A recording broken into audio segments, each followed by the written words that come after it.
আসসালামু আলাইকুম। পল্লী কবি জসীমউদ্দীনের বাসভবন ও জাদুঘরে চলে আসলাম আমরা। আজকে আপনাদের দেখানোর চেষ্টা করব এখানকার চারুশিল্প। আমরা টিকিট কেটেছিলাম 20 টাকা করে প্রবেশপত্র। আপনার ঢুকতে গেলে আপনার 20 টাকা করে লাগবে। আপনি যদি বাচ্চা নিয়েও আসেন তারপরেও কিন্তু 20 টাকাই লাগবে। তো এটা হচ্ছে আপনার গেট। এই যে দেখেন, ঢুকতেই হচ্ছে আপনার এই গেটটি। এটার লোকেশন আমি বলে দিব। তবে এইখানকার পরিবেশটা একেবারেই ভিন্ন, মানে অন্যরকম আর কি। এটা হচ্ছে আপনার যেখান থেকে টিকিট কাটবেন তার পাশেই এই রুমটা, মানে হাতের বাম সাইডে। আর ডাইন সাইডে রয়েছে তার সমাধি আর কি, কবর। এখানের যে পরিবেশটা সেটা হচ্ছে একেবারেই গ্রাম্য, একেবারেই অন্য অন্য জায়গায় আমি দেখেছি যে আপনার জাদুঘর বা বাসভবন একটু ভিন্ন কোয়ালিটি হয়, জাঁকজমকপূর্ণ বা ইত্যাদি। বাট এখানকার যে পরিবেশ একেবারেই গ্রাম বলা চলে আর কি। আমি সমস্ত কিছু আপনাদেরকে দেখানোর চেষ্টা করব, বাদ বাকিটা আপনারা যার যার মতামত প্রকাশ করবেন।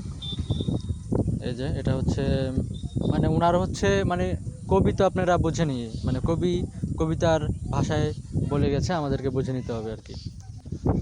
ঘরগুলো একটু অন্ধকার, যার কারণে হয়তো বা ফুটেজগুলা বা ভিডিওগুলা ভালো করে আসে নাই বা তুলতে পারি নাই।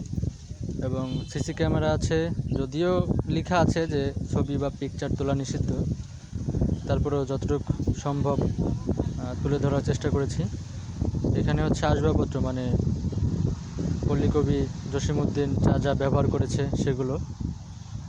এগুলো হচ্ছে আপনার, এই যে দেখেন একটা পালকি রয়েছে, কিন্তু এখানে বিলুপ্ত হয়ে যাওয়া সেই পালকি এখন তো দেখাই যায় না। এখানে সমস্ত কিছুই তার লিপিবদ্ধ করা আছে, সংগ্রহ করা আছে।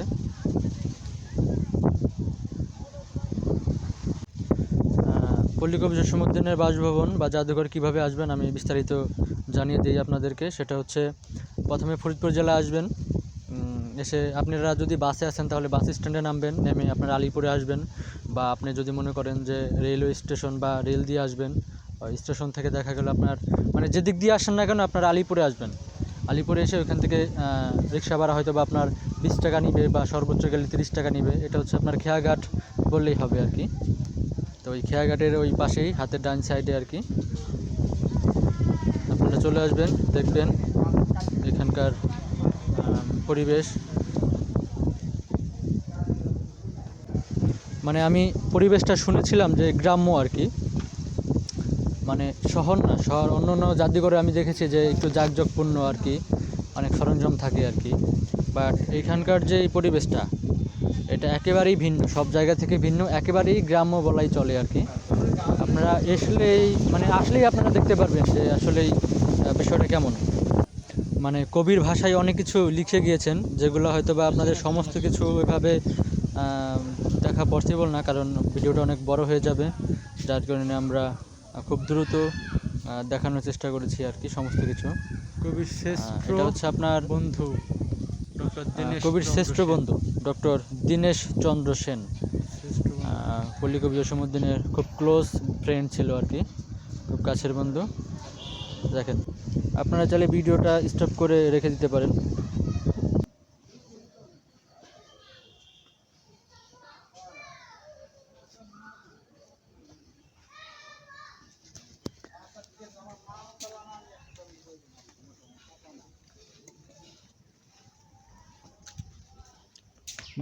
আমার কাছে এই রাউন্ডটা ভালো লাগছে আর কি, এই জায়গাটা একটু ভালো, মোটামুটি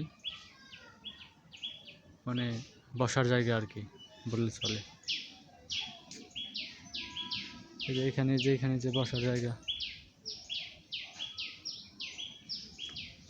আজ ছেলেরা মেয়েরা একটা কবিতা পড়েছিলাম না ছোটকালে, এই হচ্ছে সেই কবিতার লাইন।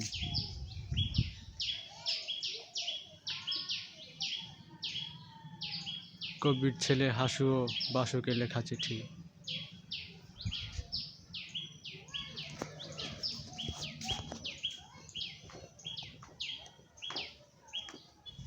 যাক, সর্বশেষ কথা হচ্ছে আমার কাছে অনেক ভালো লেগেছে। আর আপনার এটার এই পল্লী কবি জসীমউদ্দিনের বাসার সামনেই কিন্তু একটা নদী বয়ে গেছে আর কি। যেই কথাটা কিন্তু কবি নিজেও অনেক জায়গায় বলেছে। সেই জায়গাটা কিন্তু অনেক ভালো। আমরা সেই ভিডিওটা অন্য এক সময় দেওয়ার চেষ্টা করব। আমার একটা পেজ আছে, ফেসবুক পেজ, এনআর হৃদয় ব্লগ, আপনারা ওইখান থেকে দেখে নেবেন। ওই নদীর দৃশ্য দেখা আছে। এই যে নকশিকাঁথা দেখেন, আপনাদেরকে নকশিকাঁথা দেখাচ্ছি 1900 সালের। এটা হচ্ছে যশোর জেলার হচ্ছে লেপ নকশিকাঁথা, আর একটা হচ্ছে আপনার খুলনা জেলার রুমাইল নকশিকাঁথা, আরেকটা আছে যশোরের, এই যে রুমাইল নকশিকাঁথা। যাই হোক, আজকে এই পর্যন্তই। ভালো থাকবেন, সুস্থ থাকবেন। আসসালামু আলাইকুম।